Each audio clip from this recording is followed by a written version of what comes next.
네, 반갑습니다. 먼저 4차 신앙보험 집회 참석하신 우리 강사님들과 성도님들을 주의 이름으로 환영합니다. 그리고 장막 집회나 교회 집회나 가정 집회는 이른 비와 늦은 비를 주기 위해 하나님께서 정하신 기회라는 목사와 복음 교육자의 499쪽의 말씀, 오늘 이 집회 동안 우리의 심령에 성취되기를 기도합니다. 오늘 말씀의 주제는 교회와 국가의 연합, 잠에서 깨어나라입니다. 오늘날 세상은 종말을 향해 급행열차를 타고 빠르게 급변하고 있습니다. 이러한 세상에 우리는 빛의 전달자요 파수꾼으로 당연히 깨어 있어야 할 교회가 지금 깊은 잠에 빠져 시대의 징조가 예언의 선상에서 어디를 가리키는지 분별하지 못하고 있다면 예언을 가진 백성으로서 우리가 위험한 상태라는 것을 먼저 인지해야 할 필요성이 있지 않겠습니까?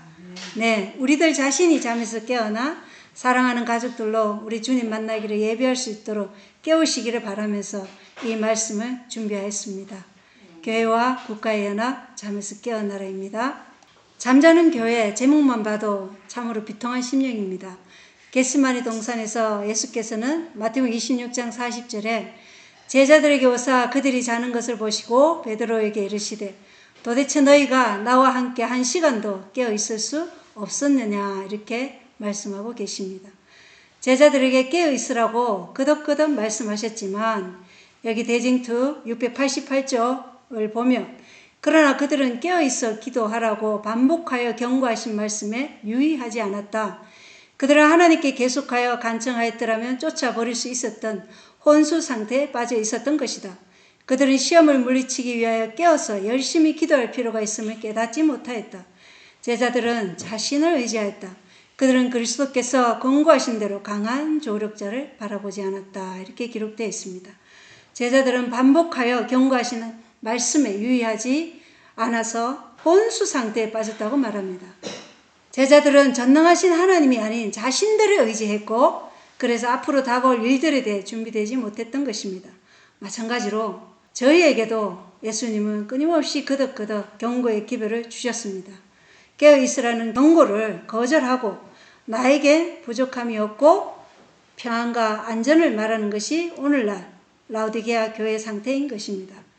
교회정은 2권에는 잠자는 제자들은 하나님의 재림이 가까운 때 잠자는 교회들을 나타낸다. 구름과 칠흑 같은 흑암이 둘려있는 때에 잠자는 것은 가장 위험한 것이다. 이렇게 되어 있습니다. 그래서 성경과 시대의 징조를 함께 연구하지 않으면 흑암에 둘려 있는데도 분별하지 못해 잠자고 있는 가장 위험한 상태에 있다고 말하고 있죠. 세상의 파수꾼으로 부름을 받았습니다. 교회정 8권은 그분께서는 남녀들이 죽음의 잠을 자지 않도록 그들을 혼수 상태에서 깨울 파수꾼들을 찾고 계신다. 교회정 9권에는 특별한 의미에서 제7회 안식 예수 재림 교인들은 파수꾼이요 빛의 전달자로 세상에 세워졌다. 또 304쪽에는 교회정 8권 304쪽에는 시온의 성벽 위에 있는 파수꾼들은 하나님으로부터 받은 그들의 책임에 대해 깨어있도록 부르심을 받고 있다. 교회정 9권 33쪽에는 시온의 성벽 위에 있는 파수꾼들은 눈을 크게 뜨고 일어나야 하며 다른 사람들도 깨워야 한다. 이렇게 기록이 되어 있어요. 죽음에 지금 잠을 자고 있는 혼수 상태의 사람들을 깨울 누가 필요하다고요? 파수꾼이 필요하다는 것입니다. 파수꾼을 지금 찾고 계신다고 말씀하고 있어요. 특별히 제7회 안식 예수 재림교인들은 파수꾼으로 부르신 것이고 파수꾼의 임무가 뭐죠? 항상 깨어 있어야 할 책임이 있고 경계하면서 주위를 살펴보고 적군이 다가오는 것을 제일 먼저 발견하여서 아군이 준비할 수 있도록 경고의 나팔을 부는 것이 파수꾼의 역할이죠. 시온의 성벽 위에 있는 파수꾼들은 지금 눈을 크게 뜨고 일어나야 하며 다른 이들도 깨워야 한다고 말하고 있습니다. 우리 자신의 상태를 한번 면밀히 살펴보시기 바랍니다. 나는 지금 파수꾼인지 아니면 혼수 상태에 빠져 있는지. 자, 교회는 그리스도의 군대입니다. 그리스도인 선교봉사에 있는 말씀을 읽어보겠습니다. 그리스도의 교회를 군대로 비유하는 것이 적합하다. 모든 군인들의 생애는 수고와 고난과 위험의 생애이다. 그들의 주위에는 흑암의 세력의 왕자의 지하에 있는 절대로 잠자는 일이나 자기의 초소를 떠나는 일이 없이 늘 경계하고 있는 원수들이 사방으로 둘러있다. 이렇게 기록되어 있죠. 그리스도의 군대인 교회 주변에 절대로 잠자는 일이 없이 늘 경계하고 있는 원수들이 결코 쉬지 않고 사방에서 우리를 무너뜨리려고 하고 있다는 것입니다. 그리스도인이 경계를 소홀히 할 때에는 언제라도 이 강한 원수들이 갑작스럽게 맹렬한 공격을 가하는 것이다. 많은 신자들이 깨어 활동하고 있지 않으면 그들은 원수의 계책으로 말미암아 정복당할 것이다. 이렇게 기록되어 있습니다. 그래서 오늘날 우리가 잠시라도 한눈을 팔거나 졸면 원수의 공격으로 정복당할 것이라고 합니다. 눈을 어디에만 고정해야 된다고요? 하나님께만 고정해야 할 때라는 것입니다. 만일 군인들에게 근무 명령이 내려졌을 때 그 반수가 게으름을 피우거나 잠자고 있다면 어떻게 되겠는가? 그 결과는 패배, 포로 혹은 죽음일 것이다. 혹시 적군의 손에서 도망쳐 나온다면 상을 받을 만하다고 생각되겠는가? 아니다. 그들은 섭섭하게도 즉시 사형 선고를 받을 것이다. 그리스도의 교회가 방심하거나 불충성한다면 더욱 중대한 결과가 따르지 않겠는가? 잠자고 있는 그리스도의 군대 얼마나 더 처참한가? 흑암의 왕자의 지배 아래에 있는 세상을 향하여 어떻게 전진할 수 있겠는가? 이렇게 기록되어 있습니다. 육과 육의 싸움을 하는 군인들도 임무를 받고 근무를 설 때는 결코 게으름을 피우지 않습니다. 군부대에 뭐라고 적혀 있죠? 졸면 죽는다. 이렇게 적혀져 있어요. 육의 싸움에도 그러할진데 영의 싸움을 하고 있는 교회가 더욱 처절한 전투가 벌어지고 있는 우주의 대쟁투에서 자고 있어서는 안 된다는 것입니다. 대쟁투는 영적 전쟁이요. 인간의 마음을 누구의 건의에 순종할 것인가의 전쟁으로 이 치열한 전쟁터 한복판에서 정신을 차리지 못한 채 잠든 군인의 결말은 죽음밖에 없다는 것입니다. 우리는 사람들에게 그들이 처한 위험에 대해 경고해야 합니다. 목사 보훈교역자 118쪽입니다. 말세의 위기가 우리에게 임하였는데 우리는 우리의 사업을 통하여 백성들에게 그들이 처한 위험에 대해 경고해야 한다. 예언이 계시하는 엄숙한 장면들을 건드리지 않고 지나쳐서도 안 된다. 이렇게 기록되어 있죠. 예언이 계시하는 엄숙한 장면들을 그냥 지나쳐서는 안 된다는 것이고, 그래서 오늘은 시대적 징조와 함께 예언을 보면서 우리가 지금 예언적 흐름 가운데 어디쯤에 와 있는지 한번 살펴보려고 합니다. 영감의 글에는 노동조합에 대한 경고가 있습니다. 가려 뽑은 기별 1권 141쪽에는 노동조합에 지배하는 세력이 매우 강압적인 성격을 띠 그 시기가 급속히 다가오고 있다. 주님께서는 그덕 우리 신자들의 가족들을 거느리고 도시를 떠나 저들이 먹을 양식을 재배할 수 있는 시골로 옮기도록 지시해 주셨다. 그 이유는 장차 물건을 사고 파는 문제가 매우 심각해질 것이기 때문이다. 우리들은 지금 여러 번 반복하여 우리들에게 주신 지시의 이 말씀을 유의하기 시작해야 한다. 도시를 떠나서 주택들이 서로 밀집되어 있지 않고 원수들의 간섭과 방해에서 해방될 수 있는 후미진 시골 지방으로 가라는 글입니다. 지금 이 가르침 이건을 보면 노동조합에 지배하는 세력이 더욱 강압적인 성격을 띨 그 시기가 급속히 다가오고 있다고 말합니다. 노조의 힘이 부상하는 시기가 다가올 때 주님께서 우리에게 주시는 기별이 바로 뭐라고요? 원수들의 간섭과 방해에서 해방될 수 있는 후미진 시골 지방으로 가라는 것입니다. 왜요? 장차 물건을 사고 파는 문제가 매우 심각해질 것이기 때문에 자급자족할 수 있는 양식을 재배해야 한다고 하는 것입니다. 시골 생활 기별은 품성 변화, 그리고 또 자녀 교육, 그리고 매매 금지, 그리고 마지막에 11시 백성들을 받을 준비, 이러한 여러 가지 하나님께서 우리가 왜 시골 생활을 해야 하는지를 말씀해 주셨습니다. 그렇다면 오늘날 노동조합의 힘이 부상하고 있는지 한번 살펴보겠습니다. 2024년에 나온 기사입니다. 제목을 보시죠. 노동조합이 강해지고 있다고 지금 분명하게 말하고 있어요. 기사를 보면 노동조직은 활동에 있어서 2023년에 역사적인 부활을 보였다. 도널드 트럼프와 조 바이든 두 대통령 하에서 변화하는 미국의 무역 정책은 11월에 누가 승리하든 계속해서 노동자를 우선시할 수 있다. 2023년 미국은 수십 년 만에 가장 강력한 노동 분쟁을 겪었다. 세간의 이목을 끄는 자동차 노동자와 배우들의 노조 파업으로 점철된 이 노동조직 활동의 증가는 노조 가입률 감소와 임금 성장 침체 이후 노동자의 힘이 부활했음을 알리는 신호라고 일부 분석가들은 보고 있다. 2023년에는 노조의 활동이 많았고 그만큼 분쟁도 많았습니다. 파업이 난무한 노조 활동의 증가는 노동자의 힘이 부활했음을 알리는 신호라고 일부 분석가들은 보고 있다고 합니다. 그런데 그 다음에 보시면 그러나 다른 사람들은 파업 증가로 인해 미국의 공급망 회복력과 경제적 경쟁력이 위협받을 수 있다고 경고한다라는 기사입니다. 뭐라고 하죠? 노조의 활동이 활발해짐에 따라 미국의 공급망과 경제력이 타격을 받을 수도 있다고 합니다. 공급망과 경제력이 타격을 받으면 제일 크게 피해를 입는 곳이 어디죠? 도시입니다. 도시는 돈만 있으면 뭐든지 살 수 있는 곳이지만 반대로 생각해 본다면 아무리 돈이 많아도 공급이 끊긴다면 아무것도 살 수 없는 곳입니다. 도시로 무엇이 공급되나요? 대표적인 예가 식량이죠. 식량. 자원이 상대적으로 풍부한 시골과 달리 도시 자체에서 식량을 생산하는 것은 어려운 일이죠.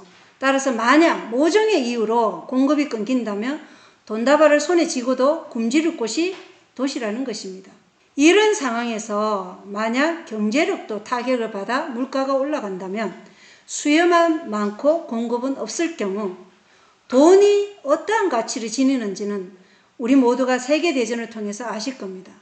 사람들은 빵 한 조각을 사기 위해 술에 한가득 돈다발을 싣고 갔고 추위를 이기기 위해 돈을 불쏘시개로 사용하며 배를 골았습니다. 반면에 시골에 살고 있는 사람들은 자신들이 재배한 농작물을 먹고 살았죠. 주님께서 우리에게 무언가를 하라고 지시할 때는 항상 우리를 위해서입니다.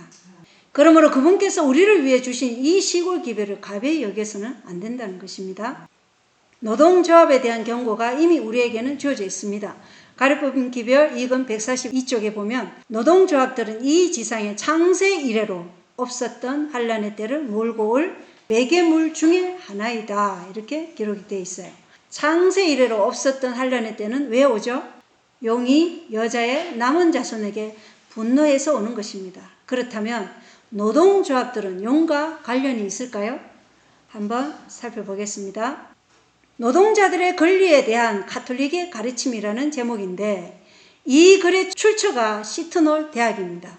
시트놀 대학교는 사립 가톨릭 연구형 대학이에요. 따라서 지금부터 읽는 말은 가톨릭 측에서 노동조합에 대한 자신들의 입장을 얘기한 것입니다. 인간의 노동에 관하여 교황 요한 바울 2세는 다음과 같이 말했어요. 가톨릭 사회 교리는 노동조합이 사회 정의를 위한 투쟁, 즉 노동자의 개별 작업에 따른 정당한 권리를 위한 투쟁의 대변인이라고 주장한다. 노동의 특징은 무엇보다도 사람들을 하나로 묶는다는 것이다 라는 기사입니다. 가톨릭은 노동조합을 지금 지지하나요? 반대하나요? 지지하고 있죠. 사회 정의를 위해 노동자의 정당한 권리를 위해 투쟁하는 대변인이라고 말하고 있어요. 보시면 아시겠지만 분명히 가톨릭은 노동조합을 지지하고 있습니다. 그렇다면 이들이 역사상 처음으로 노조와 연합했던 연도가 언제였을까요? 살펴보겠습니다. 가톨릭과 노동조합 동정의 유대감을 형성하다. 가톨릭 교회와 노동기사단이라는 제목의 글입니다. 이것 역시 가톨릭 대학에서 가져온 글이에요. 가톨릭 측에서 지금 이렇게 말하고 있는 것입니다. 1888년대 노동기사단은 미국에서 가장 큰 노동조합이었고 회원들 중 대부분은 가톨릭 신도였지만 가톨릭 교회는 가톨릭 신도가 기사단에 가입해야 하는지 확신하지 못했다. 일부 사제와 주교는 노동조합 내의 비밀주의와 조합 내부의 급진적인 인식에 당황하여 가톨릭 신도가 가입하는 것을 금지하려고 했다.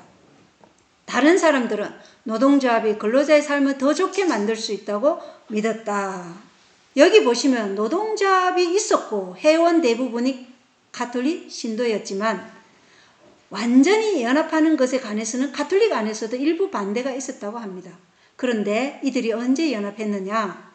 1888년에 기사단 지도자인 테렌스 파우드리와 볼티모어 대주교 제임스 기번스의 노력을 통해 문제가 해결되었는데 가톨릭 신도가 노동조합에 가입할 수 있도록 바티칸의 허가를 얻으려는 그들의 시도가 성공했기 때문이다라는 기사입니다. 그러니까 가톨릭 신도가 노동조합에 언제 손을 잡았다고 되어 있죠? 1888년입니다. 이때 바티칸에서 공식적으로 허가를 내렸어요. 그런데 1888년이 어떤 해인가요? 예, 1888년은 바로 일요일 법령을 세우려는 시도가 있었던 때입니다. 다음 기사는 1888년에 뉴욕타임스에 실린 기사입니다. 일요일에 일을 중단하라. 블레어 상원의원은 주의 날을 엄격히 지키기를 원한다. 블레어 상원의원은 오늘 주일로 흔히 알려진 주일의 첫날을 휴식의 날로 국민이 즐길 수 있도록 보장하고 이 날을 종교적 예배의 날로 준수하도록 장려하는 법안이라는 제목의 법안을 제출했다는 기사입니다. 바로 이때 가톨릭이 노동조합과 손을 잡았습니다. 1888년에 참으로 절묘한 타이밍이 아닐 수 없죠. 역사는 반복된다고 영감의 글은 말했습니다. 그렇다면 가톨릭의 지지를 받는 노동조합의 힘이 강해지고 있는 오늘날 그때와 같은 일이 일어나고 있는지 한번 보겠습니다. 노스다코타 의회 블루로 다시 도입하는 법안 검토라는 제목입니다. 1888년도에 시도했던 일요일 법령을 다시금 세우려는 시도가 최근에 있었습니다. 기사가 나온 날짜를 보시면 아시겠지만 불과 2달 전의 일입니다. 1월달의 일이죠. 블루로는 특정 사업체가 일요일 자정부터 정오까지 영업하는 것을 금지하는데 이는 기독교에서 그 날이 안식일로 여겨지기 때문입니다. 라는 기사입니다. 노스다코타 의회가 블루로를 다시 도입하는 법안을 검토한다고 하는데 블루로가 무엇이냐? 특정 사업체가 일요일 자정부터 정오까지 영업하는 것을 금지하는 법이 바로 블루로라고 말하고 있죠. 이 법은 원래 의무적이었지만 미국이 진보주의의 길로 접어들면서 선택적으로 바뀌었습니다. 그리고 2019년에 완전히 폐지됐었는데 이 법을 다시금 세우려는 시도가 있었다는 것입니다. 그리고 여기서 말하는 안식일은 물론 일요일입니다. 제프 호버슨 대표는 이 법안을 도입한 입법자 중 한 명이었습니다.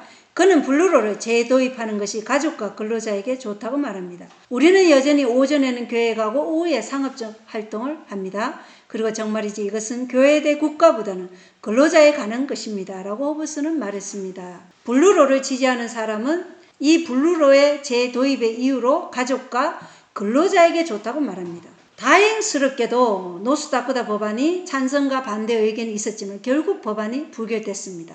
맷 하일먼 대표는 이 법안이 직원들에게 가족과 함께 보내고 종교 행사에 참석할 수 있는 보장된 시간을 제공한다고 주장한다. 반대자들은 사람들이 주 경계를 넘어 쇼핑을 하도록 강요함으로써 지역 경제 성장을 저해하고 어떤 유형의 매장을 닫아야 하는지에 대한 일관성이 없다고 주장한다. 의원들은 10대4로 하원 본회의에서 법안을 통과시키지 않기로 투표했다. 법안을 옹호하는 의원들은 이에 반대하는 정언자들이 제기한 일부 반대 의견을 명확히 하기 위해 법안을 수정해 볼 수도 있다는 암시를 했다라는 기사죠. 이렇게 법안이 통과되지는 않았지만 이 법안을 옹호하는 이들은 포기하지 않았습니다. 법안을 수정해 볼 수도 있다고 했는데 이 말은 통과가 될 때까지 수정하겠다는 것입니다. 다른 말로 어떻게든 이 법안을 통과시키겠다는 것입니다. 그들은 포기하지 않을 것입니다. 다음 시도 때에는 이 법안이 통과될지도 모르겠지만 저는 이번 노스다코타 법안이 통과되지 않은 것은 참으로 하나님의 은혜라고 생각합니다. 우리가 준비되지 않았음을 알고 은혜 시간을 연장해 주신 것이죠. 우리는 이 은혜 시간을 낭비해서는 안 될 것입니다. 자, 마지막 날 사건들 126쪽입니다. 아무것도 하지 않은 채 가만히 앉아있지 말라. 임박한 위험을 피하기 위해 우리 힘으로 할 수 있는 모든 일을 다하는 것이 우리의 의무이다. 하나님께서 이 악의 구름을 뒤로 썰어버리심으로 주님을 위해서 일하도록 수년 더 은혜를 베풀어 주실 것을 단언해야 할 엄청난 책임이 온 나라에 기도하는 남녀들에게 지어지고 있다. 이렇게 말씀하고 있습니다. 선지자께서는 가만히 있지 말라고 하셨습니다. 임박한 위험을 피하기 위해 할 수 있는 건 다 하는 것이 우리의 의무라고 합니다. 이건 권고사항이 아니에요. 의무예요. 의무. 반드시 해야 하는 일인 것이죠. 그리고 수년 더 은혜를 베풀어 주실 것을 단언해야 할 책임도 우리에게 있다는 것입니다. 우리에게는 해야 할 일이 두 가지 있는 것이죠. 우리 힘으로 할 수 있는 모든 일을 다해서 임박한 위험을 피하기 위해 준비하고 은혜의 기간을 더 주실 것을 간절히 기도해야 하는 것입니다. 그리고 이 은혜의 시간의 때 이러한 임박한 위험에 대해 전혀 들어보지 못한 우리의 형제들과 이웃들에게 경고를 해야 할 파수꾼의 역할도 우리의 의무입니다. 다른 사람을 향해 나타낸 사랑이 하나님께 대한 나의 사랑의 표현인 것입니다. 이 기사는 어드벤트 메신저라는 재림교회 사이트에서 가져온 기사입니다. 그리스의 노동조합이 새로운 캠페인 슬로건으로 일요일에는 쇼핑을 끝내자고 촉구하는 제목입니다. 날짜를 보시면 올해 1월이죠. 그들의 슬로건은 1월 휴무 쇼핑 안에 일 안에입니다. 기사를 보시면 노동조합은 자이든지 타이든지 간에 로마의 이익을 위해 일하고 있다. 로마는 1월 의제를 추진하기 위해 누구든 이용할 것이다. 배도한 교회 지도자들은 소위 도덕적 영적 지원을 통해 1월 준수를 정당화하려 하는 반면 노동조합은 혼돈, 분열, 싸움에 참여하는 더러운 일을 한다. 이렇게 기사가 기록되어 있죠.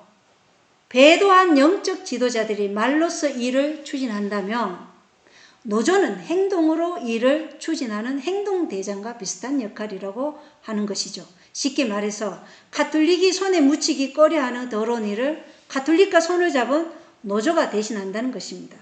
그리스에서 노동조합은 오늘날 당국과 고용주들에게 1월 노동을 금지하도록 압력을 가하고 있다.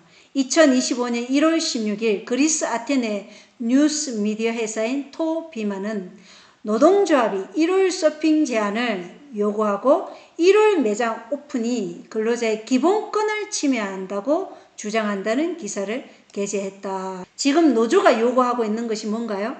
일반 시민들에게는 일요일에 쇼핑하지 말 것을 요구하며 매장들은 일요일날 문을 열지 말 것을 지금 요구하고 있다는 것입니다. 그리스 노동조합이 일요일날 상업적 활동을 금해야 한다는 이유로 든 것이 무엇인지 그리스 근로소비자연합은 EKE예요. 소매 부분의 균형을 회복하고 근로자의 권리를 보호하기 위한 보다 광범위한 노력의 일환으로 소비자들에게 일요일 쇼핑을 피할 것을 촉구하고 있다. 근로소비자연합에 따르면 일요일에 매장을 여는 것은 독점적 간행을 선호하는 조건을 만들어내고 건전한 경쟁을 훼손하며 필연적으로 많은 중소기업을 폐업으로 몰고 간다. 또한 일요일 영업이 개인 및 가족 생활을 방해하여 근로자들의 힘든 투쟁의 결과로 헌법에 보장된 기본 노동권을 침해한다고 주장했다. 노조는 성명에서 소비자들에게 일요일에 문을 닫는 사업체를 지원해 줄 것을 촉구했다. 그들의 캠페인 슬로건은 일요일 휴무, 쇼핑 안에 일 안에이다. 일요일 휴무에 대한 이유의 첫 번째가 뭐였어요? 중소기업을 위해서라고 말하죠. 대기업이 독점적 간행으로 경쟁을 훼손한다며 비난하는 의조인데 마찬가지로 이 대기업에 그리 좋은 말을 하지 않는 사람이 바로 교황권입니다.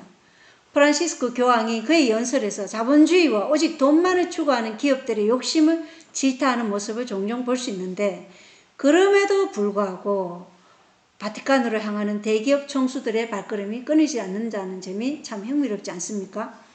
자, 그리고 두 번째 이유는 가족과 근로자를 위해서라고 말합니다. 가족과 함께 보내는 개인 시간, 듣기에는 좋죠. 하지만 이러한 이유들은 그들이 단지 앞에 내거는 위장일 뿐이라는 것입니다. 그리고 그리스 노동조합은 소비자들에게는 자신들의 말을 잘 듣는 일요일날 문을 닫는 사업체를 지원해 주라고 말하고 있어요. 그리고 일요일날 문을 닫지 않는 자신들의 말을 듣지 않는 사업체는 쓴맛을 봐야 한다 이 말이죠.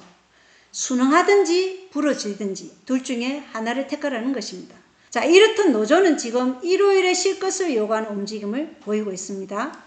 노동조합에 대한 경고의 문구를 좀 더 보겠습니다. 가로 뽑은 기별 2권 142조 노동조합들은 이 지상에 창세 이래로 없었던 한련의 때를 몰고 올 매개물 중에 하나이다. 하나님의 백성들이 해야 할 일은 저들에게 현혹시키는 세력으로 임할 장래의 사건들을 위하여 준비하는 일이다.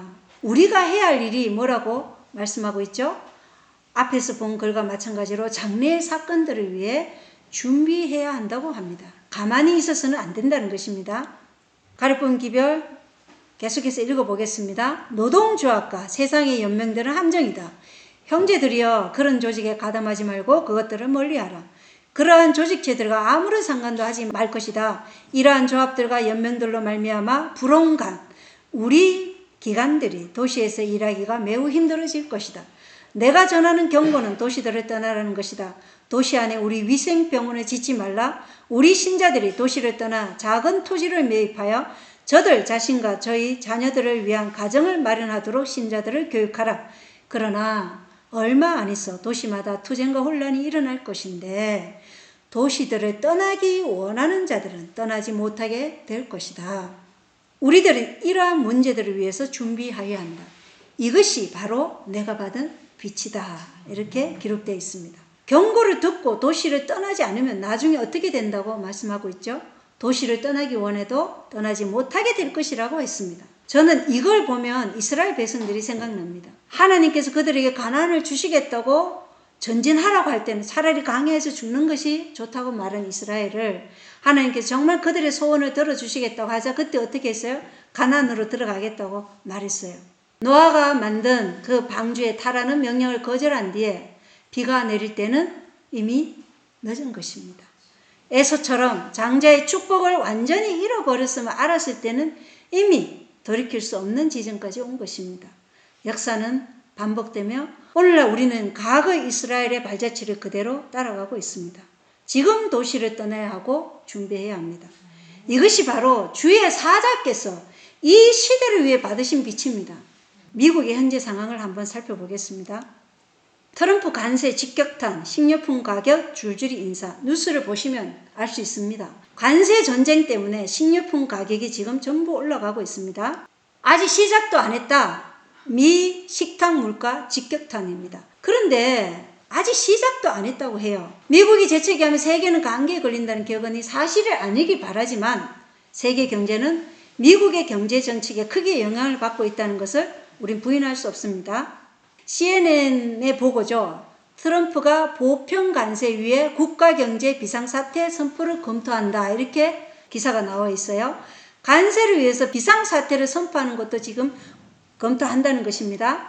트럼프 대통령이 경기 침체를 각오한다고 말하자 곧바로 미국 정신은 급락했습니다. 미국 내에서는 트럼프가 벌인 중국과의 무역전쟁은 가장 멍청한 행동이며 미국 시민들이 제품을 구매하는데 더 많은 돈을 쓰게 만든다고 비난하는 목소리들도 있습니다. 트럼프발 관세 전쟁으로 경기 침체가 올 것을 예고하고 있습니다. 영상을 하나 보겠습니다. The world's leading superpowers are locking horns. Game on here. A trade war between the United States and China is here. China never paid 10 cents to this country. They ripped us off. We're putting on a 25% tariff without exception. They don't take our cars. They don't take our farm products. They take almost nothing. And we take everything from them. But what would you do? What can you do? So easy. I drop a 25% tax on China. We urge the U.S. to correct its action and stop weaponizing trade issues. The country's finance ministry announcing a 15% tariff on U.S. coal and liquefied natural gas. This is the beginning of making America rich again. The American people in their righteous might will win through to absolute victory. Let me tell you something. The United States of America is the most powerful nation on earth. The dollar came to dominate trade after World War II. The U.S. was the biggest economy in the world. But now China is the new gangster in town. China is engaged in a whole-of-state effort to become the world's only superpower by any means necessary. 예, 트럼프가 먼저 관세 전쟁의 방아쇠를 당겼고 중국이 응수했습니다. 두 나라의 무역 전쟁으로 모든 물가는 계속해서 올라갈 것입니다. 내려갈 일은 거의 없어요. 일시적으로 내려갈 수는 있으나 경제적 상황은 결코 좋아지지 않을 것입니다. 트럼프 대통령의 관세 정책에 맞불 관세 정책으로 강경한 입장을 보이는 나라는 지금 중국뿐만이 아니라 미국의 관세 위협에 굴복하지 않고 맞서 싸우겠다고 프랑스 대외 무역장관이 말한 기사도 찾아보시면 알 수 있어요. 세계 2차 대전 이후 미국 달러가 전 세계의 무역을 지배했기에 미국이 세계 최대 경제국이 되었다고 합니다. 미국 관세전쟁 강대강 충돌 글로벌 경제 충격파라는 제목이고 기사를 읽어보면 미국과 중국이 본격적인 관세 정쟁에 돌입하면서 글로벌 전쟁의 긴장이 고조되고 있다. 중국은 10일부터 미국산 농축산물 711개 품목에 10에서 15%의 추가 보복 관세를 부과하기 시작했다. 이번 중국의 2차 보복 관세는 미국산 닭고기, 밀, 옥수수, 면화 등 29개 주요 품목에 15% 관세를 부과하고 돼지고기, 소고기, 수산물 등 711개 품목에 대해 10%의 추가 관세를 적용하는 내용이 포함됐다. 이는 트럼프 대통령이 이달 4일 발표한 10% 관세 부과에 대한 맞대응 조치다. 특히 중국이 미국산 농축산물을 정조준한 것은 트럼프 행정부의 정치적 타격을 주기 위한 전략으로 해석된다. 미국의 농축산업이 중국 수출에 의존하는 비율이 높아 타격이 클 것이라는 분석이다. 하지만 중국 역시 부동산 경기 침체와 경기 둔화로 인해 장기적인 관세 전쟁을 감당하기 어려울 것이라는 전망도 나오고 있다. 한국 경제에도 경고등이 켜졌다. 한국의 대중국 수출 비중은 22%, 대미국 수출 비중은 16%에 달해 두 나라의 경기 둔화는 한국 경제에 직격탄이 될 가능성이 높다라는 기사입니다. 현재 미국이 중국산 제품에 부과하는 관세는 품목에 따라 다르지만 10% 추가 관세 적용되면 중국에서 생산해 미국으로 수출되는 거의 모든 제품의 가격이 오를 수 있습니다. 그렇게 된다면 자연스럽게 중국 수출에 의존하는 품목의 가격이 오르겠죠. 두 세계 경제 강대국인 나라들이 맞붙는 무역 전쟁인 만큼 한국 경제도 무사하지 못할 것이고 트럼프발 관세 정쟁에 미국뿐 아니라 전 세계가 지금 경랑 속으로 빠져들어가고 있는 상황입니다. 식량난과 시장 통제의 결과가 어떠할지를 원고의 글을 읽어보겠습니다. 인도, 중국, 러시아 그리고 미국의 도시들에서 수천 명의 남녀가 굶주림으로 죽어간다. 돈 있는 자들은 그들에게 그러할 능력이 있기에 시장을 통제한다. 그들은 얻을 수 있는 모든 것을 낮은 가격에 사들이고 그것들을 크게 상승된 가격에 판다. 이것은 더 가난한 계층의 굶주림을 뜻하며 내전이라는 결과를 가져올 것이다. 개국 이래로 없던 환란의 때가 있을 것이다 라는 글입니다. 시장의 통제는 굶주림으로 사람들이 죽어갈 것이라고 말합니다. 시장을 통제하는 돈 있는 자들은 물건을 싼 값에 사들여서 비싼 값에 팔 것이라고 말하죠. 그래서 자급자족의 농사를 지어야 하는 것입니다. 굶주림이 내전으로 이어지면 그때는 정말 도시에서 살기 힘들 것이고 아까 읽었던 것처럼 도시에서 나가고 싶어도 나가지 못하는 상황이 될 수 있습니다.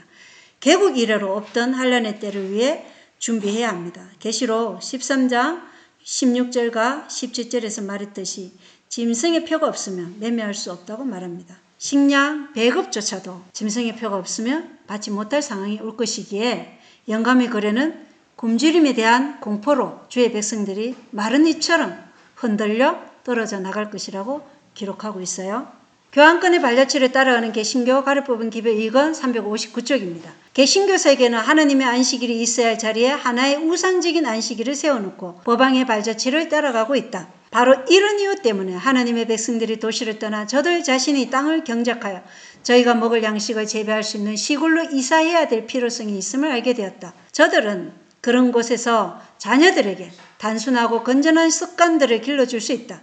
나는 위기를 위한 준비로서 모든 일들을 서둘러야 할 필요성이 있음을 깨달았다라는 글입니다. 영감의 글은 우리에게 자급자족의 시골 생활의 준비를 위해 모든 일들을 서둘러야 할 필요성을 말하고 있어요.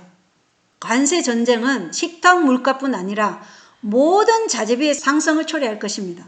도망가는 것이 아니라 하나님께서 우리를 위해 준비하라고 지시하셨으니 순종해야 하는 것입니다. 하나님께서 우리에게 요구하시는 모든 것은 우리의 유익과 우리의 안전과 우리의 구원을 위한 것임을 우리 마음에 새기길 바랍니다.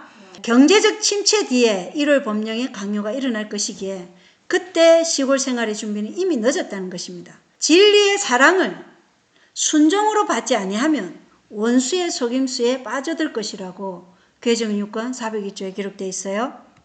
자, 2025년 1월 기사에 일론 머스크 미국이 파산하고 있다고 말하며 적극적인 조치를 촉구, 그렇지 않으면 달러의 가치가 사라질 것이라는 경고입니다.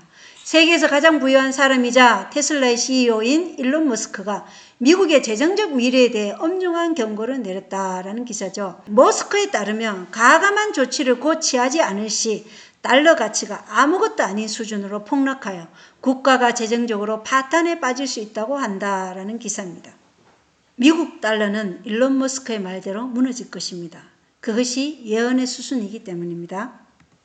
트럼프 재무장관 후보 미국 경제 위기 경고하다. 미국이 연말에는 경제 위기로 향할 것이라고 도널드 트럼프 미국 대통령 당선인의 재무장관 후보인 스콧 베센트가 경고했다. 목요일 상원 인준청문회에서 전 헤지펀드 매니저는 2025년 말에 만료되는 세금 감면 및 일자리 창출법을 연장하지 않으면 몇 달 안에 미국이 거대한 중산층 세금 인상에 직면하게 될 것이라고 예측했다. 베센트는 상원에서 미국인들은 연말에 경제 위기에 직면하고 있습니다 라고 말했다. 그는 세금 감면이 예정대로 연말에 만료된다면 미국인들은 역사상 가장 큰 세금 인상, 무려 4조 달러의 세금 인상에 직면하게 될 것입니다 라고 경고했다는 기사입니다. 트럼프 수뇌부의 재무장관이 미국인들은 2025년 연말에 경제 위기에 직면하고 있다고 말합니다. 미국 달러가 무너지면 곧바로 디지털 화폐로 갈 것이고 곧이어 1월 법령이 뒤따를 것입니다. 트럼프 대통령은 취임 식후 곧바로 암호화폐를 홍보하는 행정명령에 서명했는데 이것을 통해 디지털 화폐를 위한 길을 열었다는 제목입니다. 도널드 트럼프 대통령은 목요일에 미국 내 암호화폐 발전을 촉진하고 국가적 차원의 디지털 자산 저장소를 개발하기 위한 행정명령에 서명했다. 행정명령에는 디지털 자산 산업은 미국의 혁신과 경제발전 그리고 우리 국가의 국제적 리더십에서 중요한 역할을 한다라고 명시되어 있습니다. 디지털 자산, 즉 디지털 화폐의 입지가 미국 내에서 더욱 중요해지고 있다는 것입니다. 다음 터크 칼슨의 인터뷰 영상을 한번 보시겠습니다. And a lot of people made fun of Glenn Beck over the years for that, but if you go back and watch the tape, you will find out that maybe more than any other person on television, Glenn Beck got it right. Again and again and again. So we thought tonight is the perfect opportunity to hear from him. He's the co-founder of Blaze Media. He's just written a book called The Great Reset, and he joins us now for an overview of what we're watching. Glenn Beck, thank you so much for coming on tonight. How Thank you. It's would you very interpret kind of you this? to say. I'm going to make another prediction for you, Tucker. You said I got it right. Well, everything I've been talking about since 2008, this is the time. I'm going to make a prediction. By 2025, we are going to be at war. We are going to have a new dollar, a currency that it probably is coming from the central bank. We'll have a currency collapse, and we will live in a virtual police state. I know that might sound crazy to a lot of people. It's not far off. 예, 글린백은 성경적 예언은 모르는 분이지만 데이터에 기반한 자료들로 많은 얘기를 한 사람인데 이 글린백이 2008년도에 미국의 금융시장에서 시작되어 전 세계로 파급된 세계 금융위기의 예언이 그대로 실현되었고 그 외에 다른 예견들도 지금까지 많이 맞아 떨어졌다는 것을 지금 말하고 있어요. 선지자는 아니지만 경제학이나 정치학 전문가들처럼 자료를 보고 조합해서 앞으로 어떤 일이 일어날 것이다 라고 말하는데 그의 말에 의하면 2025년에 미국은 어떻게 된다고요? 전쟁을 할 것이며 중앙은행에서 발급하는 새로운 달러 화폐가 생길 것이고 이게 뭐냐면 디지털 화폐라는 것입니다. 현재 미국의 종이 화폐 달러는 붕괴될 것이며 미국은 실질적인 경찰 국가에서 살게 될 것이다 라는 예견입니다. 많은 사람들에게 미친 소리처럼 들릴 수 있으나 이런 일은 그리 멀지 않았다는 글린백의 예견이죠. 이 예견이 그대로 실현된다면 우리는 지금 이 일을 감당할 준비가 되어 있지 않음을 사실 고백합니다. 여러분 준비되어 있습니까? 예, 재림 교인들이 지금 이런 사실조차도 모르고 지금 잠자고 있는데 재림 얘기만 해도 2030 어젠다만 얘기해도 지금 시기 정한다 이런 말 하고 있는데 이 일이 만약에 실행된다면 우리는 지금 이 일을 감당할 준비가 되어 있지 않음을 솔직히 고백해야 합니다. 하나님께서 이 일을 지연시켜 주시기를 기도하시기를 바랍니다. 2025년에 미국에 내전이 일어나지 않는다면 그것은 하나님의 은혜입니다. 우리에게 준비할 수 있는 조금의 유예 시간만 지금 남아있는 것입니다. 시간이 없습니다. 원고의 글 읽어보겠습니다. 우리에게는 낭비할 시간이 없다. 난세가 우리 앞에 있다. 세상은 전쟁의 정신으로 뒤흔들리고 있다. 곧 예언에 말씀된 장면들이 일어날 것이다. 다니엘서 11장의 예언은 거의 완전한 성취에 도달했다. 이 예언의 성취를 일어났던 역사의 대부분이 반복될 것이다 라는 것입니다. 연의 성취가 지금 코앞까지 이르러 왔습니다. 관세 전쟁으로 전 세계 경제가 침체되면 에너지, 물, 전기, 석유와 가스, 식량 전쟁, 자재비 상승으로 민족과 민족 간의 내전과 나라와 나라 간의 전쟁은 계속될 것이고, 이러한 환란을 그치게 하는 것이 바로 일요일을 예배하는 것이라는 타락한 종교 지도자들의 선동에 일반 시민들은 일요일 법령을 입법화할 것을 요구할 것이라는 것이 예언에서 보여주는 말씀인 것이죠. 역사의 대부분이 반복될 것이기에 우리는 지금 잠에서 깨어나 파수꾼의 의무와 책임을 다해야 할 것입니다. 각시대 대쟁투 590쪽에는 넷째 계명의 요구를 가르침으로 일요일에 대한 존중심을 없애버리는 자들은 사람들을 괴롭게 하는 자요 하나님의 은총과 세속적 번영을 막아버리는 자들이라고 선포될 것이다. 누구에게 얘기하는 거예요? 예, SD에게 얘기하는 거죠. 넷째 계명의 요구를 가르침으로 일요일에 대한 존중심을 없애버리는 자들은 사람들을 괴롭게 하는 자요 하나님의 은총과 세속적 번영을 막아버리는 자들이라고 선포될 것이라는 것입니다.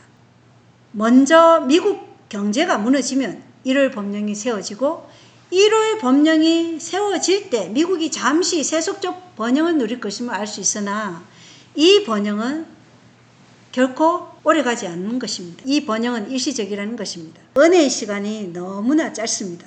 가족들과 우리 형제들과 이웃들에게 임박한 환란과 주의 재림에 대해 지금 경고해야 할 때입니다. 자, 트럼프 행정부가 들어서고 난 뒤의 행보를 보면 미국의 정치가 세속적 진보주의에서 종교적 보수주의 사상으로 균형추가 급격히 돌아서고 있음을 알 수 있습니다. 한번 살펴보겠습니다. 프로젝트 2025의 설계자가 공화당 상원 의원들에게 피터 헤그세스를 통과시키도록 압력을 가하고 있다라고 기사 제목이에요. 프로젝트 2025의 설계자는 헤리티지 재단의 회장 케빈 로버츠입니다. 다들 프로젝트 2025가 뭔지는 아시죠? 보수적인 헤리티지 재단이 작성한 미국 공화당의 정책 제안서예요. 그죠? 실제적인 트럼프 내각의 청사진이 바로 뭐라고요? 프로젝트 2025예요. 그리고 이 정책 안에 일요일 법령도 들어있다는 거 여러분 오디아 TV에 보시면 그러한 내용들이 다 들어있어요. 이런 정책 제안서를 설계한 사람이 어떤 일을 했는지 기사를 한번 보겠습니다. 헤리티지 재단 회장 케빈 로버츠는 목요일에 자신의 단체가 피터 헤그세스를 지지하지 않으려는 상원 의원들에게 압력을 가하기 위해 $100만 쓸 것이라고 말했다. 로버츠가 헤그세스를 지지하겠다고 발표한 것은 트럼프가 선거운동 기간 동안 민주당의 비판을 받으며 부인했던 프로젝트 2025가 트럼프가 백악관으로 복귀하면서 새롭게 부상하고 있다는 최신 신호다. 당선된 대통령은 이 프로젝트의 저자와 기여자 중 몇몇을 주요 직책에 임명했다라는 기사죠. 아무 쓸모가 없는 사람을 위해서 $100만 10억이나 되는 돈이에요. 그렇게 많은 돈을 쓰겠다는 사람은 없습니다. 피터 헤그세스가 프로젝트 2025와 관계가 있으니까 지지한 것이죠. 피터 헤그세스는 여러 논란이 있음에도 불구하고 국방부 장관으로 결국 임명되었습니다. 여기 보시면 당선된 대통령이 프로젝트 2025의 저자와 기여자 중 몇몇을 주요 직책에 임명했는데 누가 있는지 잠깐 보겠습니다. 프로젝트 2025 저자 러셀 보트 인준 정책 의제와 관련된 모든 트럼프 행정부 관리들은 다음과 같다. 상원은 목요일 민주당의 반대에도 불구하고 러셀 보트를 관리 예산국 국장으로 확정했다. 보트는 논란의 여지가 있는 우익 정책 의제인 프로젝트 2025의 공동 작성자이자 설계자로 보고되었으며 이 문서에 기여한 여러 사람 중 한 명으로 도널드 트럼프 대통령의 백악관에서 주요 역할을 맡게 되었다라는 기사입니다. 프로젝트 2025의 저자가 백악관에서 주요 직책을 맡았어요. 그리고 여기에는 자리가 없어서 못 넣었지만 기사를 읽어보면 현 트럼프 행정부에 있는 프로젝트 2025 관련 있는 사람들이 이름이 나오는데 러셀 보트 외의 인물들을 한번 보시겠습니다. 피터 나바로 무역 및 제조업 선임 고문입니다. 폴 애킨스는 정권거래위원회 위원장, 아직 공식적으로 인준받지는 않았어요. 브랜든 카 연방통신위원회 위원장이고 톰 홈은 국경 차르입니다. 존 레트클리프 CIA 국장, 모니카 크로리 국무부 차관보, 마이클 앤턴 국무부 정책기획 부서장 등이 있습니다. 이 사람들 모두 프로젝트 2025에 기여했거나 프로젝트 2025 일부를 작성한 사람입니다. 지금 트럼프 행정부는 프로젝트 2025와 관련된 사람들로 가득한 셈이죠. 왜 이것이 중요하냐? 이게 여기 안에 뭐가 있다고요? 이럴 법령이 들어있다는 것입니다. 프로젝트 2025의 3분의 1이 이미 도입되다라는 제목입니다. 트럼프 행정부가 프로젝트 2025와 관련된 사람들로 가득하기 때문에 프로젝트 2025의 3분의 1이 벌써 도입되었다 해도 놀랄 일은 아니죠. 트럼프 대통령은 당선되기 전에는 프로젝트 2025와의 관련성을 줄곧 부인해 왔습니다. 기사를 보겠습니다. 지난 8월 당시 대선 후보였던 도널드 트럼프는 자신의 캠페인을 괴롭히기 시작한 대통령에 대한 비난에 대해 언급했다. 920페이지나 되는 헤리티지 재단의 미국을 재편하기 위한 청사진인 프로젝트 2025에 대해 그는 우리는 프로젝트 2025와 아무런 관련이 없다고 모인 언론에게 주장했다. 한 달 뒤 카밀라 해리스와의 대통령 후보 토론에서 읽어보지 않았다. 일부러 읽고 싶지 않다. 읽지 않을 것이다. 라고 그는 말했다. 하지만 트럼프 행정부가 출범한 지 25일 만에 프로젝트 2025 제안의 3분의 1 가까이가 이미 실행되었거나 진행 중이다라는 기사입니다. 기사를 보셔도 알 수 있듯이 읽어보지도 않았고 읽지도 않겠다라고 말하기까지 했지만 트럼프는 당선되자 프로젝트 2025 관련 있는 사람들을 줄줄이 행정부의 중요한 직책에 앉혔고 백악관에 들어선 지 단 25일 만에 벌써 프로젝트 2025의 3분의 1을 도입했습니다. 대쟁투에 있는 말씀처럼 일요일 예배를 강요하기 위한 운동은 지금 신속하게 그 기초를 놓고 있고 진행 중이라는 것입니다. 교환권을 위하는 개신교 대쟁투 580조 읽어보겠습니다. 일요일 준수를 강요하기 위한 운동은 신속히 기초를 놓고 있다. 로마교는 약삭 빠르고 교활한 점에 있어서 실로 놀라우며 장차 올리를 안다. 그 교는 개신교회들이 거짓 안식일을 받아들임으로써 그에게 존경을 표하고 또한 그들이 과거에 사용했던 바로 그 방법으로 개신교회들이 그 안식일을 강요할 준비하고 있는 것을 보고 자기의 때가 오기를 기다리고 있다. 진리의 빛을 거절하는 자들은 이 자칭 무료 권력자의 도움을 구하여 그 교회가 제정한 제도를 존중하고자 할 것이다. 로마교가 이 사업에 있어서 개신교의 도움을 얼마나 쉽게 얻을 것인지에 대해서는 추측하기 어렵지 않다는 글입니다. 교황권은 자신이 과거에 사용했던 방법을 개신교회들이 사용할 것을 이미 꿰뚫어 보고 조용히 자신의 때가 오기를 기다리고 있습니다. 그리고 배도한 개신교회들은 국가의 도움을 구하여 일요일을 강요하는 법을 세워 교황권이 제정한 제도를 존중하고자 할 것입니다. 하인 여사는 이 사업에 있어서 교황권은 개신교의 도움을 아주 쉽게 얻을 것이라고 말합니다. 마지막 날 사건들 130쪽에는 개신교회는 로마교의 세력에 우정의 손길을 건넬 것이다. 로마교가 어떻게 우상 숭배의 비난에서 벗어날 수 있었는지 우리는 알 수 없다. 그런데 이것이 개신교도들이 매우 호의적으로 바라보기 시작하고 있는 종교이며 결국은 개신교회와 연합하게 될 종교이다. 그러나 이와 같은 연합은 가톨릭 교회 내의 변화로 이루어지지는 않을 것이다. 왜냐하면 로마교는 결코 변하지 않기 때문이다. 가톨릭 교회는 모성을 주장한다. 변화될 것은 개신교회이다. 개신교회 편에서 자유주의적인 사상을 받아들이므로 가톨릭 교회와 악수할 수 있는 지경에 이를 것이다. 소위 개신교계는 불법의 사람과 동맹을 결성할 것이며 교회와 세상은 부정한 화합을 이룰 것이다. 라는 글입니다. 예수님은 종교와 정치의 연합을 반대하셨는데 배도한 미국 개신교가 지금 종교와 정치를 연합하여 일요일을 하나님의 날로 높이고자 하는 것입니다. 일요일은 가톨릭 교황권에 대한 충성의 표이며 가톨릭 교황권에 대한 권위를 인정하는 표에 복종하는 것임을 각족소 방언들이 알게 되기를 바랍니다. 개신교의 5대 표가 있습니다. 오직 성경, 오직 그리스도, 오직 믿음, 오직 은혜, 오직 하나님께 영광. 그런데 개신교와 가톨릭 체제와의 연합은 개신교의 이 5대 근간을 쓰레기처럼 버리고 하나님만이 모호하신 분임에도 불구하고 피조물인 인간 교황을 모호하다는 교리를 채택한 이 제3 가톨릭 교황권의 체제와의 부정한 화합이라는 것을 지금 세상은 눈을 크게 뜨고 알아봐야 할 때라는 것입니다. 이러한 때 재림교회 안에 어떤 일이 일어나고 있는지 살펴보겠습니다. 천주교 대주교가 재림교회에서 설교를 하며 그 교회를 공동의 집이라고 부르고 하나님의 사랑이 우리 모두를 하나의 형제로 묶어준다고 선언하다라는 제목입니다. 세상에 빛의 전달자요 파수꾼으로 세우신 이 재림교회 안에서 진리에 연합하지 않은 천주교 대주교가 재림교회에서 설교를 하며 한 말입니다. 천주교 체제와 재림교회가 공동의 집이 될 수 있는가? 될 수 없죠.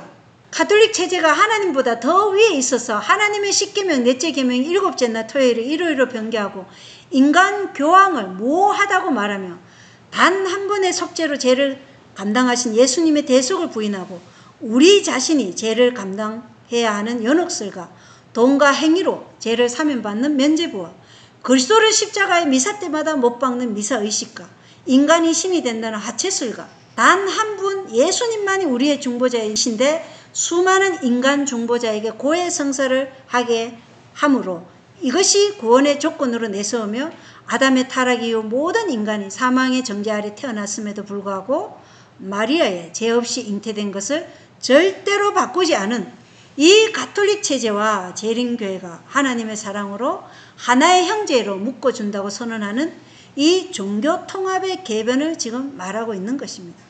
기사를 읽어보겠습니다. 2025년 1월 21일 이탈리아 팔레르모의 로마 가톨릭 대교구는 제7회 안식일 예수 재림교회 내부에서 있었던 에큐메니칼 만남의 이미지를 공개했다. 이 행사의 제목은 주 예수 그리스도에 대한 믿음은 우리를 하나로 만들고 우정과 형제의 관계를 더 많이 만든다 였다. 참석자는 가톨릭교회, 성공회, 제7회 안식일 예수 재림교회, 화해복음교회, 루트교, 감리교, 오순절 공동체, 러시아 및 루마니아 정교회 대표들이었다라는 기사입니다. 에큐메니칼 운동이 지금 재림교회 내부에서 일어나고 있는 기막힌 사실입니다. 가톨릭 체제와 하나가 된다는 것은 곧 그리스도의 중심성을 버리겠다는 것이고 그리스도와의 관련성을 던져버리는 것입니다. 하나님이 준비한 7,000명의 군사들이 지금 교회의 상황을 보고 잠에서 깨어날 때라는 것입니다. 프란치스코 교황 그리스도 언급하지 않고 몽골의 유명한 불교 종교 부흥 칭찬하다. 프란치스코 교황은 몽골은 전통적인 영성훈련을 되살리고 이를 국가 발전에 통합함으로써 풍부한 종교적 유산을 되찾았다라고 말하며 이 나라에서 가장 많은 종교가 된 불교를 언급했다. 이 종교는 예수 그리스도는커녕 하나님을 창조주로 인정하지 않는다. 프란치스코 교황은 불교도들에게 개종을 촉구하는 대신 종교 간 대화를 위한 성원부와의 해동이 대화, 형제, 종교적 자유, 정의, 사회적 화합을 기반으로 하는 사회를 촉진하는 협력을 심화하는 기회가 되기를 바란다고 말했다라는 기사입니다. 가톨릭이라는 단체는 결단코 그리스도를 중심에 두지 않습니다. 이교적 사상의 겉모양만 기독교를 입힌 것이기에 그리스도와는 아무런 관련이 없는 종교이기 때문에 이러한 불교나 어느 종교도 지지할 수 있는 것이 가톨릭 교회라는 것입니다. 물론 이러한 사실을 전혀 알지 못하면서 주어진 비단에서 신실하게 신앙생활을 하는 가톨릭 교인들도 많이 있습니다. 저는 안티 가톨릭이 아님을 먼저 밝힙니다. 제가 가톨릭 교우분들이 잘못되었다고 말하는 것이 아니라 가톨릭 체제의 문제를 드러내는 것입니다. 가톨릭 교우분들이나 저나 모두 그리스도의 은혜와 사랑에 의해 보존되고 유지되는 것이고 이 은혜의 시간 동안 가톨릭 체제의 바벨론적 오류에서 나와 하나님의 진리에 연합하는 무리로서 준비되시기를 바랄 뿐입니다. 가톨릭 체제가 그리스도와 관련이 없다는 것은 가톨릭 교리 문답을 연구하면 알 수 있습니다. 가톨릭 교우분들은 이 연구를 꼭 해보시길 바랍니다. 연구해 보시면 지금까지 가톨릭 체제가 자신들의 바벨론적 교리를 버린 적이 단 한 번도 없었다는 것을 알 수 있습니다. 각시대 행투 60조 법왕은 전 세계 독재 군주가 되었다. 왕들과 황제들은 로마 법왕의 명령에 복종하였다. 인류의 운명은 현세와 내세를 막론하고 모두 그의 관리 아래 있는 것처럼 보였다. 수백 년 동안 로마 교회 교리들은 광범위하게 그리고 절대적인 것으로 널리 인정되고 그 의식들은 엄숙히 거행되고 그 축제일들은 널리 준수되었다. 성녀들도 존경을 받고 풍족하게 살게 되었다. 아마 이때처럼 로마교가 위엄과 세력을 편 시대는 없었을 것이다. 그러나 법왕교의 대낮은 바로 세상의 한밤중이었다. 중세시대에 암흑기에 일어났던 일이 오늘날 반복되고 있습니다. 대통령들이 바티칸을 방문하고 가톨릭의 교리들은 개신교 안에서 광범위하게 받아들여지고 인정되고 있는 상황입니다. 가톨릭에서 행하는 의식들이 개신교 교회에서도 거행되고 있고 가톨릭의 축제일들은 오늘날 성대히 지켜지고 있습니다. 가톨릭의 주교들은 지금 존경받고 있는 상황이고 가톨릭 교황권의 위엄과 세력은 오늘날 이 시대에서 이루 말할 수 없이 존경을 받고 있고 교황의 말이 세상의 도덕적 기준으로 받아들여지고 있는 상황입니다. 영감의 글은 그러한 시대를 세상의 한밤중이라고 표현합니다. 지금 어리석은 처녀들은 졸기 쉬운 한밤중이지만 파수꾼들은 졸지 말고 깨어나야 할 시기라는 것입니다. 미성직자 정치활동 쉬워졌다. 트럼프 종교자유행정명령 논란이라는 제목입니다. 교회와 국가연합은 성경과는 정반대되는 사상인 것이죠. 기사를 한번 읽어보겠습니다. 도널드 트럼프 미국 대통령이 4일 성직자와 종교단체의 정치활동을 제한하는 존슨 조항을 완화하는 내용의 종교자유 보호에 관한 행정명령에 서명했다.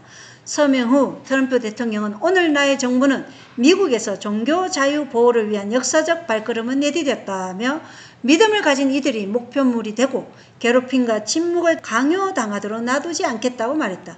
또 트럼프 정부 아래서는 언론의 자유는 성당이나 해당 또는 다른 예배당의 계단에서만 끝나지 않는다며 우리는 교회에 그들의 목소리를 되돌려 줄 것이라고 덧붙였다. 이날 명령은 미 국세청이 최대한의 행정적 재량권을 발휘해 정치적 견해를 포방하는 종교단체나 비영리단체를 조사, 추적하지 않도록 지시하는 등 존슨 조항을 완화하는 내용을 담았다라는 기사입니다. 존슨 조항은 성직자가 특정 후보에 대한 지지나 반대 발언을 할 경우 그가 속한 교회는 면세 혜택을 박탈당할 수도 있다는 법입니다. 이걸 완화시켜서 교회와 정치적 활동에 관여하는 것을 더 쉽게 만들겠다는 것이죠. 이것은 교회와 국가의 연합을 반대하는 미국의 헌법을 완전히 무시하는 처사입니다. 이 존슨 조항은 트럼프 대통령 첫 임기 때 그의 임기 기간 동안 완화시킨 적이 있었는데 그때 완전히 없애지는 못했는데 그가 뭐라고 말했는지 영상을 들어보겠습니다. I got rid of the Johnson Amendment and I fought that very hard during my entire term because they didn't want you to speak to people, and if you did, they'd take away your tax exempt status. And I said, but these are the people that me and others want to hear from, and you're not letting them speak. What's that all about? And we're going to try and get rid of it permanently the next time. That's one of the things we want to do. We got rid of it during my term, but I'm going to put it in. And it's amazing that people would fight me on that, but they do. You have people that are against us, very much so, in politics and in our country. And sometimes I think maybe they hate our country. But you are so important. You do such an incredible job, and you keep the country together. And the more powerful you become, the better the country is going to be. So I'm just with you all the way. Thank you.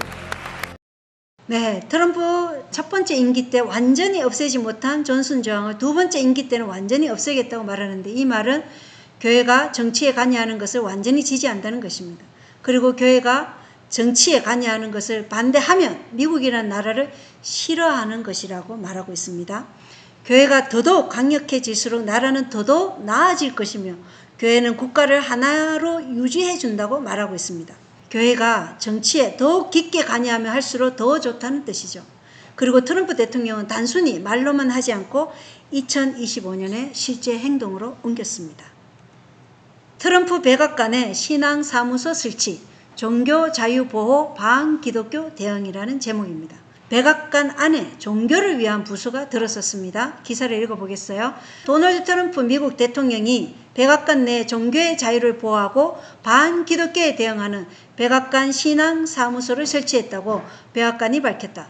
트럼프 대통령은 지난 7일 백악관 신앙사무소 설립이라는 제목의 행정명령에서 미국 대통령으로서 헌법과 법률에 의해 부여된 권한에 따라 가정을 강화하고 일가 자기 충족을 촉진하며 종교 자유를 보호하는 종교 기관들을 지원하기 위한 것이라고 천명했다.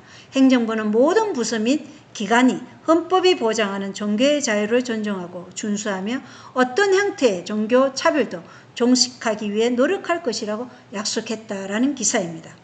이런 일을 하는 것에 있어서 가정은 항상 빠지지 않고 나오는 주제입니다. 저희가 주목해서 볼 것은 이 사무소가 종교 자유를 보호하고 반기독교를 대응하기 위해서 또한 어떤 형태의 종교 차별도 종식하기 위해서 세워졌다는 것입니다. 그들이 말하는 종교의 자유는 무엇이고 반기독교는 무엇일까? 가톨릭은 그들의 뜻에 따를 때에만 종교의 자유가 주어진다고 말하는 단체입니다. 그렇죠? 다른 말로 하자면 그들의 뜻을 따르지 않을 때는 종교의 자유가 없다는 뜻이죠. 가톨릭을 대신해서 일하는 둘째 짐승인 미국이 말하는 종교 자유가 가톨릭이 말하는 종교 자유와 다를 가능성은 얼마나 될 것인가? 0%입니다. 또한 가톨릭은 이교임에도 불구하고 오늘날 대부분의 세상은 가톨릭을 기독교라고 칭합니다. 가톨릭 자신도 그렇게 말하고 있죠. 따라서 반기독교는 가톨릭을 반대하는 것에도 적용될 수 있는 것입니다. 그렇다면 적그리스도의 정체를 폭로하는 재림교회를 그들이 어떻게 보겠습니까? 고운 눈빛은 아닐 겁니다. 또 이 신앙사무소 설립의 목적이 뭐라고 했죠? 어떤 형태의 종교 차별도 종식하기 위해 노력하겠다는 것이었습니다. 교회를 위해서 정부가 나서겠다는 것입니다. 이미 교회와 국가의 연합은 지금 이루어진 것입니다.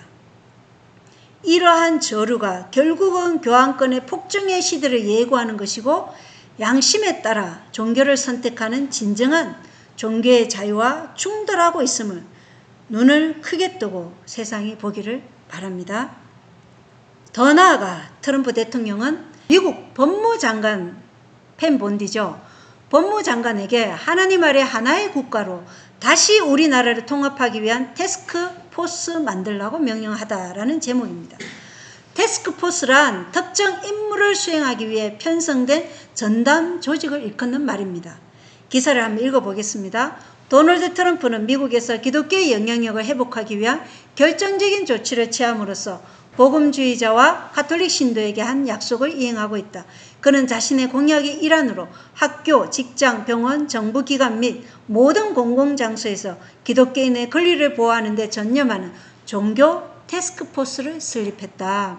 도널드 트럼프 대통령은 목요일에 미국 내 반기독교적 편견을 건절하고 반기독교적 폭력 및 파괴 행위 사례를 기소하기 위해 펜 본디 법무장관에게 태스크포스를 구성하라고 명령했다고 밝혔다. 트럼프 대통령은 태스크포스가 법무부, 국세청, 연방수사국을 포함한 연방정부 내에서 모든 형태의 반기독교적 타겟팅 및 차별을 즉시 중단하라는 명령을 받을 것이라고 밝혔다라는 기사입니다. 반기독교적 편견을 건절하겠다고 말했는데 자칭 기독교라고 말하는 가톨릭을 적그리스도라고 말하는 것을 반기독교적인 편견이라고 부를 가능성이 있나요?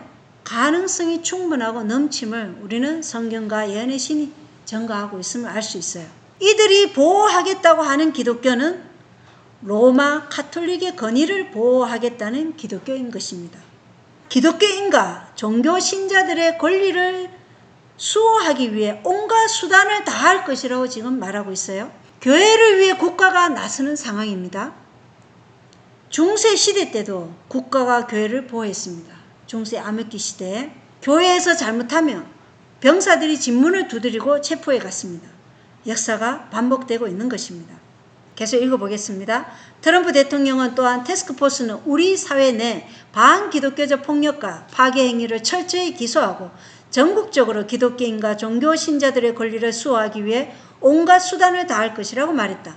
그는 또한 기도 조차 모임에서 자신의 행정부가 우리 학교, 군대, 정부, 직장, 병원, 공공광장에서 기독교인을 보호하고 모든 사람을 위한 자유와 정의를 바탕으로 하나님 아래 하나의 국가로 우리나라를 다시 하나로 모으기 위해 노력할 것이라고 말했다라고 기사는 기록하고 있어요.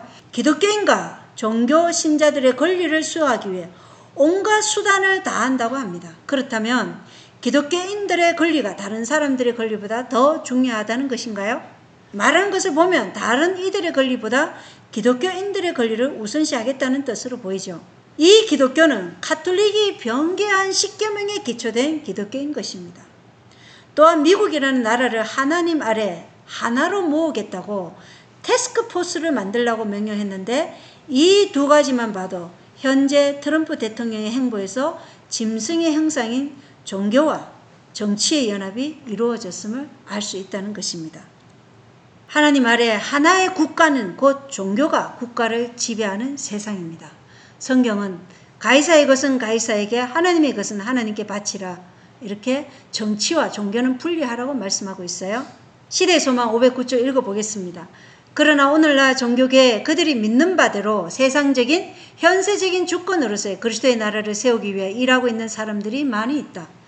그들은 우리 주님을 이 세상 나라의 치리자, 즉 법정과 병영, 국회, 궁정, 시장의 치리자로 만들기를 바라고 있다.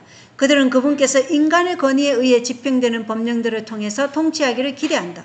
그리스도께서 오늘날 이 세상에 육체로 계시지 않으므로 그들 자신이 그리스도의 나라의 율법을 집행하는 데 있어서 그분을 대신하여 행하게 될 것이다. 이와 같은 왕국의 건설이 그리스도 당시 유대인들이 바라던 것이었다. 예수께서 그들이 하나님의 율법이라고 생각하는 것을 집행하시기 위해 현세적인 왕국을 자진해서 세우시고 그들을 당신의 뜻에 했을 자와 그의 능력의 대행자로 삼았더라면 그들은 예수를 받아들였을 것이다. 그러나 예수께서는 내 나라는 이 세상에 속한 것이 아니라고 말씀하셨다. 그는 이 세상 보좌를 받아들이려고 하지 않으셨다. 예수께서 사시던 그 당시의 정부는 부패하고 강압적이었다. 도처에서 토색과 편협과 잔인한 압제 등의 악패들을 호소하고 있었다. 계속해서 읽겠습니다. 그럼에도 불구하고 구주께서는 사회개혁을 시도하지 않으셨다. 예수께서는 국가의 권력 남용을 공격하지도 않으셨고 국가의 원수를 정죄하지도 않으셨다. 그는 권력을 장악한 자의 권위와 행정에 간섭하지 않으셨다. 우리의 모본 대신 예수께서는 세속적인 정치를 멀리 하셨다. 예수께서 사람들의 재난에 무관심하셨기 때문이 아니라 구제책이 단순히 인간적인 그리고 외적인 조치에 있지 않았기 때문이다. 구제책이 효과가 있으려면 반드시 사람들에게 개인적으로 미쳐야 하고 반드시 마음을 개심시켜야 한다. 그리스도의 나라는 법정이나 회의나 입법기관의 결정 또는 세상의 위인들의 후원을 얻어 설립되는 것이 아니요 그리스도의 성품을 성령의 도우심으로 인간의 마음에 심음으로 이루어진다. 영접하는 자, 곧 그 이름을 믿는 자들에게는 하나님의 자녀가 되는 권세를 주셨으니 이는 혈통으로나 육정으로나 사람의 뜻으로 나지 아니하고 오직 하나님께로서 난 자들이니라. 여기 인류를 향상시킬 수 있는 유일한 능력이 있다. 그러므로 이 사업을 성취하기 위한 인간의 일은 하나님의 말씀을 가르치고 또 실행하는 것이다. 그래서 우리는 지금 하나님의 나라는 국가의 권력 남용이나 사회적 개혁이나 입법으로 이루어지는 것이 아니라 성령의 도우심으로 그리스도의 성품을 인간의 마음에 심음으로 이루어진다는 것을 각 족속 방언과 민족들과 언어들이 바벨론의 오류를 깨달아 깨어날 수 있기를 바랍니다. 하나님의 나라는 성령의 도우심으로 자아를 부인하는 우리의 마음에 세워지는 은혜의 왕국인 것입니다. 지금 우리 한국이 우리부터 지금 깨어있지 못하다는 것입니다. 예언은 종교와 국가의 연합을 이루는 미국의 행보에 대해 다음과 같이 순차적인 행보가 이어질 것을 말합니다. 순차적으로 진행되고 있어요. 주석 7권의 976쪽이에요. 국가가 그 법령을 강화하고 교회의 제도를 유지하기 위해 권세를 사용하게 될 때 개신교 미국은 교황권의 우상을 세우게 될 것이며 국가적인 멸망으로 끝나고 말 국가적인 배도가 일어날 것이다. 자, 교황권의 우상이 세워진다. 복음전도 232쪽에는 개신교회들이 그들의 조상들이 극심한 핍박을 받으면서까지 반대하여 온 거짓 종교를 받들기 위하여 세속적인 권세와 연합할 때 교회와 정부의 연합된 권세로 법왕이 제정한 안식일이 강요될 것이다. 오직 국가적 멸망을 초래할 국가적 배도가 일어날 것이다. 마라나타 179쪽은 개신교도들은 그들의 모든 영향력과 힘을 교황권 편에 던질 것이다. 거짓 안식일을 강요하는 국가의 법률을 통해서 그들은 로마 교회 부패한 종교에 생명과 힘을 부여함으로 폭정과 양심을 압제하는 일을 재현시킬 것이다 라는 것입니다. 종교와 국가의 연합은 교황권의 우상을 세우는 것이고 이후 일요일이 짐승의 표로 강요될 때 중세 가톨릭의 폭정과 양심을 억제하는 일을 재현시킬 것을 연애신은 말하고 있다는 것입니다. 그래서 성경의 예언과 시대의 징조를 우리가 함께 연구하지 않으면 메네메네 대교를 유발하신 멸망이 선포된 글자를 해석할 수 없었던 벨사살 왕처럼 미국을 하나님 아래 하나의 국가로 만들겠다는 태스크포스를 만들라는 명령의 의미를 깨닫지 못하는 것입니다. 그래서 우리는 성경 예언과 시대의 징조를 함께 연구해야 되는 것입니다. 그리고 미국의 일요일 예배에 대한 강요는 전 세계가 미국의 모본을 따를 것이라고 교회적인 6권 395쪽에는 외국들도 미국의 모본을 따를 것이다.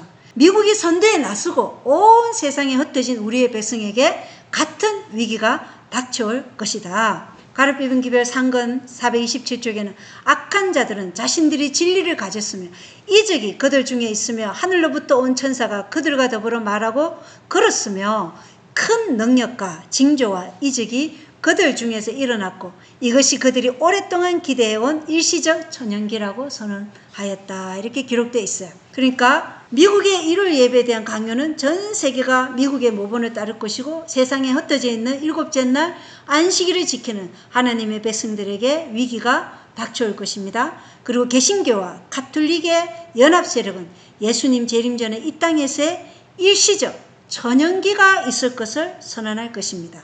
이것은 바벨론의 오르죠. 천연기는 이 땅에서가 아닌 구원받은 의인들이 어디서 누리죠? 하늘에서 천연기를 누리는 것이 성경이 말하는 천연왕국이라는 것입니다. 이건 정말 중요하죠. 교회와 국가의 연합의 최종적인 결과가 무엇인지 말하고 있어요.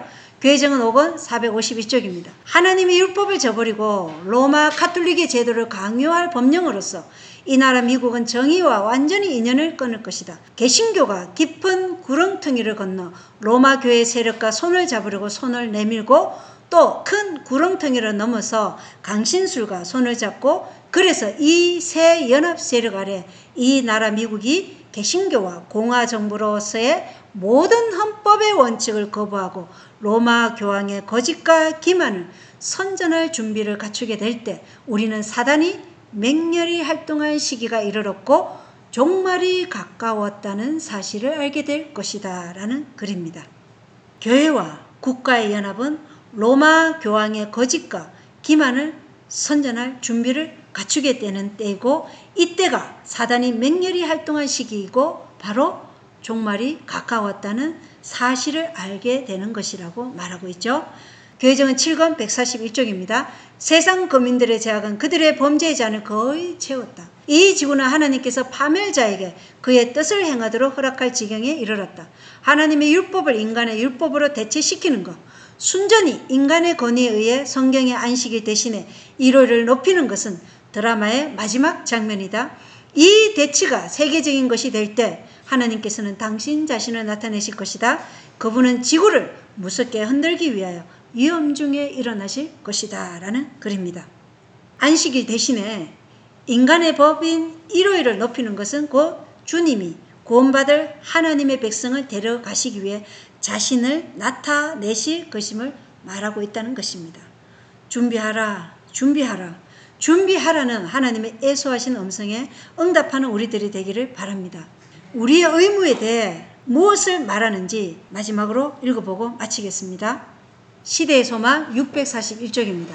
사람에 대한 사랑은 하나님의 사랑이 땅으로 향하여 표현된 것이다. 내가 다른 사람을 구원하고자 하는 열망이 바로 하나님에 대한 나의 사랑의 표현의 반사라고 지금 말하고 있는 것입니다. 영혼에 대한 마음의 짐이 없다면 하나님에 대한 우리의 사랑이 열악한 것입니다. 계속해서 읽어보겠습니다. 영광의 왕께서 우리와 하나가 되신 것은 이 사랑을 우리에게 심고 우리로 한 가족의 자녀가 되게 하기 위함이었다. 그리고 내가 너희를 사랑한 것 같이 너희도 서로 사랑하라는 그리스도의 고별의 말씀이 성취될 때 곧 그분이 세상을 사랑하신 것처럼 우리가 세상을 사랑할 때 우리들을 위한 그분의 사명은 성취된다. 우리 마음속에 하늘이 있기 때문에 우리는 하늘에 적합한 자가 된다라고 시대소망은 말하고 있습니다. 예수님께서 우리를 향한 그분의 사명이 언제 성취된다고 말합니까? 주님이 인류를 사랑하신 것처럼 우리가 세상 영혼들을 그렇게 사랑할 때 예수 그리스도의 사명이 성취된다고 말합니다. 이러한 마음을 가진 자가 곧 하늘에 적합한 자라고 영감의 글은 말씀하고 있다는 것입니다.